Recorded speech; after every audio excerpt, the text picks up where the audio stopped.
is that we are not this body, this intellect, emotions, this ego, the conditionings, but we are the spirit.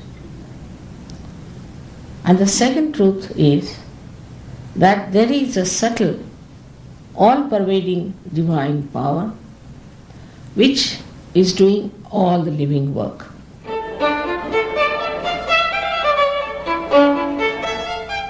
In 1970, Srimati Jinamala Devi founded Sahaja Yoga, a dynamic technique for meditation that takes us beyond our own limitations.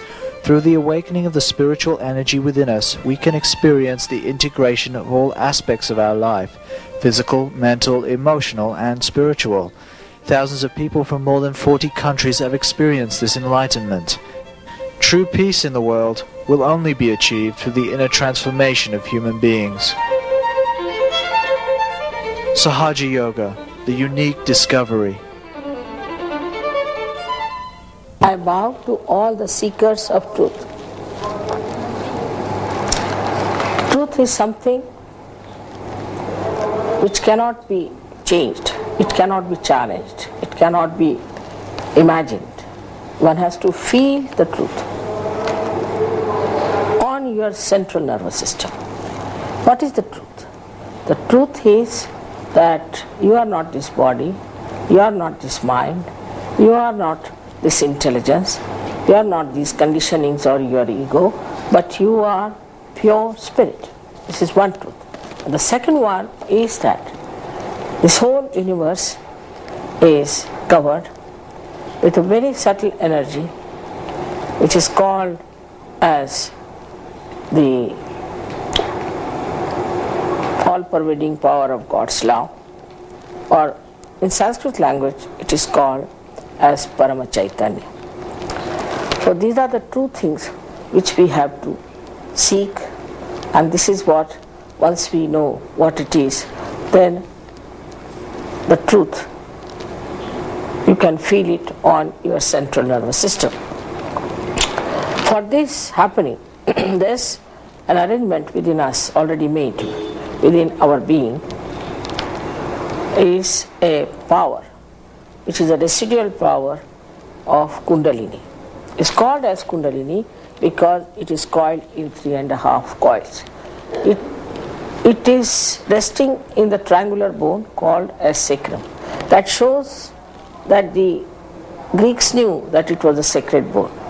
Now this is the energy that has to be awakened, and when it is awakened, it rises through 6 very subtle energy centers and pierces through the fontanelle bone area. And then you feel as if a cool breeze is coming out of your fontanelle bone area. But this is just like a connection with the mains as we have for every instrument. With this happening, you become a self-realized person, in the sense that you develop a new dimension in your awareness, in your central nervous system, on which you can feel the centers or these chakras of your own being and that of others. So you get the self-knowledge, also you get the knowledge about others, what are their problems. Thus you become collectively conscious. As Jung has said, that next stage of human awareness is going to be collectively conscious. So you become collectively conscious. It's a question of becoming. It is not just a certificate, it is not exercise. Sahaja, Saha means with, and Ja is born with you. Also Sahaj means spontaneous. Yoga means the union with this all-pervading divine power. Sahaja Yoga is the right of every human being to achieve that ascent. In the evolutionary process, we have come to the stage where we are human beings. But the knowledge that we have is not absolute. To get to the absolute knowledge, we have to rise higher into new realm beyond thought. And this is the new realm which you achieve after Sahaja Yoga, by which you feel the truth, the absolute truth, and everybody feels the same. With the awakening of the Kundalini, so many things also happen because it nourishes all your centers. By the nourishment of the centers, you find that your health suddenly improves. Definitely, Sahaja Yoga has cured many psychosomatic diseases like cancer, no doubt about it.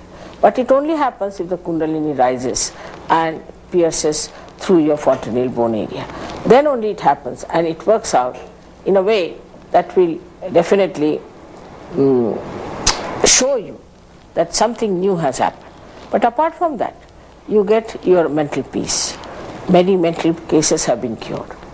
Also, you get your intelligence suddenly sharpened up, because the brain that you are using is just a pea part, but when the light of your spirit comes into your brain, you start seeing things much more deeply and understanding them much better.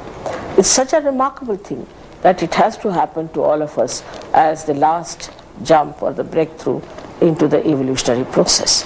As this Sahaja Yoga is not a new thing, it has been there, but it was only transmitted from one master to one disciple. Only in the 12th century somebody wrote about it very clearly for the masses, and now it is becoming practical and thousands of people are getting realization all over the world.